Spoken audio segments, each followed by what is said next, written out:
রাজধানীর হাতিরঝিলে সাংবাদিক রাহনুমা সারার লাশ উদ্ধার করা হয়েছে। মঙ্গলবার রাতে ফেসবুকে দুটি বিষণ্ণ বার্তা পোস্ট করার পর হাতিরঝিলে রাত 12:30টার দিকে তার লাশ উদ্ধার করা হয়। এই ঘটনায় বুধবার সকাল 10টার দিকে ফেসবুকে স্ট্যাটাস দিয়েছেন সাবেক প্রধানমন্ত্রী শেখ হাসিনার ছেলে সজীব ওয়াজেদ জয়। তিনি লিখেন, গাজী টিভির নিউজ রুম এডিটর সারা রাহনুমাকে মৃত অবস্থায় পাওয়া গেছে। ঢাকার হাতিরঝিল লেক থেকে তার মরদেহ উদ্ধার করা হয়। বাংলাদেশের মত প্রকাশের স্বাধীনতার উপর এটি একটি নৃশংস হামলা। গাজী টিভি ধর্মনিরপেক্ষ সংবাদ চ্যানেল, যার মালিক গোলাম দস্তাদের গাজী সম্প্রতি গ্রেফতার হয়েছেন। তবে জয়ের পোস্টে অনেকে বিভিন্ন ধরনের মন্তব্য করছেন। একজন সাংবাদিক লিখেন, আমি জিটিভিতে কর্মরত, আমাদের অফিসে রাজনৈতিক কারণে কোনো সমস্যা নেই। আমাদের নিউজরুম এডিটর সারার মৃত্যু নিয়ে মিথ্যাচার বন্ধ করুন। সারার ফেসবুক পোস্ট দেখে যতটুকু বোঝা যাচ্ছে এটি সুইসাইড হতে পারে। পুলিশ তদন্ত করার আগে আপনি কিভাবে শিওর হলেন তাকে হত্যা করা হয়েছে?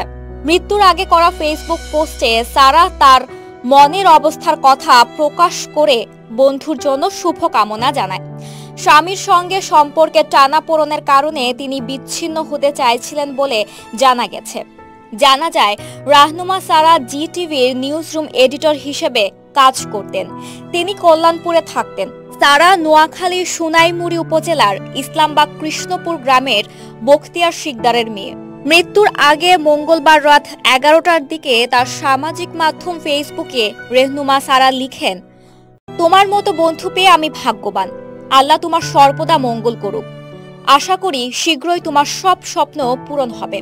আমি জানি আমরা একসঙ্গে অনেক পরিকল্পনা করেছি। দুঃখিত, আমাদের পরিকল্পনা পূরণ করতে পারছি না। আল্লাহ তোমার জীবনের প্রতিটি ক্ষেত্রে আশীর্বাদ করুন। এর কিছুক্ষণ আগে আরও একটি পোস্টে তিনি লিখেন, জীবন মৃত হয়ে থাকার চাইতে মরে যাওয়া ভালো।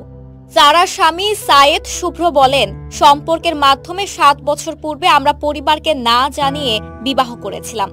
গতকাল সারা অফিসে গিয়ে রাতে আর বাসায় না ফিরে এক ব্যক্তিকে দিয়ে রাত 10:30টার দিকে বাসা ভাড়ার টাকা পাঠিয়ে দিয়েছিল। পরে আমি তাকে ফোন করে বলি, রাতে তো তুমি বাসায় আসতে, তাহলে অন্যকে দিয়ে কেন টাকা পাঠিয়ে দিয়েছ? তখন সে আমি ব্যস্ত আছি বলে ফোন রেখে দেয়। পরে রাত 3টার দিকে খবর পাই সে হাতিরঝিল লেকের পানিতে ঝাঁপ দিয়েছে।